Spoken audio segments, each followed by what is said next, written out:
ही अशी रस्त्यांची अवस्था आहे। म्हणजे दर 5 वर्षाला जर आपण परत नवीन रस्ता करायचा, जर रस्ता जर 5 वर्षामध्ये जर असे उकडून जात असतील मग काय। आणि याच्यामध्ये होतं काय, आता भ्रष्टाचार कसा होतो ते तुम्हाला सांगतो। 15 लाखाचा रस्ता आहे, 15 लाखाचा रस्ता आला का जो पुढारी खासदार असू द्या आमदार असू द्या, जो ते पत्र देतो तिकडून मिळवून त्याला मंजुरीचं, तो घेतो 20%। 15 लाखाला 20% किती झाले? 3 लाख रुपये। 3 लाख रुपये 3 लाख रुपये गेले, खाली किती राहिले? 12 लाख। 12 लाख।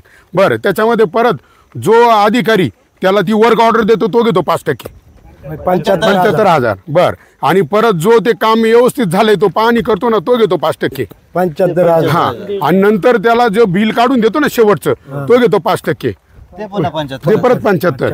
आणि किती झाले? 5.25 लाख रुपये हे झाले त्या 15 लाखातले।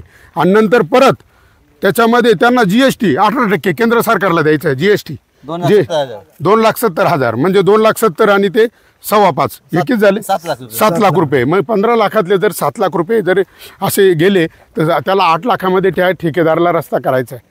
मग मी माझ्या पुढाऱ्यांना मी नेहमी सांगतो का अरे तुम्ही तुमची टक्केवारी घेऊन बाजूला वात्या, तो पुढारी अधिकारी त्यांची टक्केवारी घेऊन बाजूला वात्या, मग त्या ठेकेदारावर लक्ष ठेवील कोण?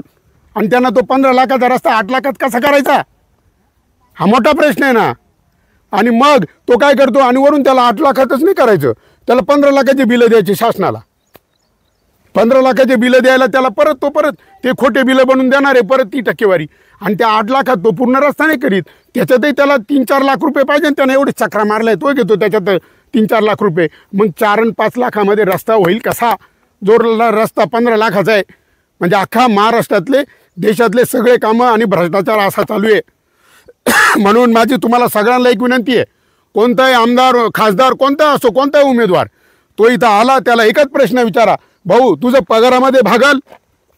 बरोबर ना? पगारामध्ये भागल का? आमदारला 2,64,000 रुपये पगार, खासदारला त्याच्यापेक्षा जास्त असेल, आणि वरून मरेपर्यंत पेन्शन, मिळाल्यावर कुटुंबाला पेन्शन, मग एवढंच भागल का? तो हाच म्हणणार आहे नाही। अरे आपण ठेकेदारांना विचारू, त्यांचे कान धरू, तुम्ही फक्त एकदा विचारून घ्या, जाहीर सभांमध्ये त्यांना शपथी घ्यायला लावा।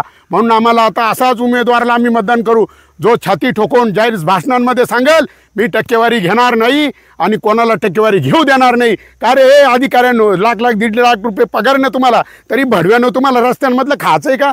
संडासांमधलं खायचं आहे तुम्हाला? लाजा नाही वाटत? अरे त्या वर्षाला तर घाबरा जरा।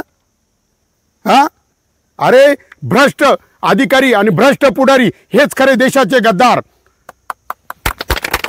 म्हणजे एकमेकास सहाय्य करू अवघे होऊ श्रीमंत, लाचखोर भ्रष्टाचारी, लाचखोर भ्रष्टाचारी हेच खरे देशाचे गद्दार।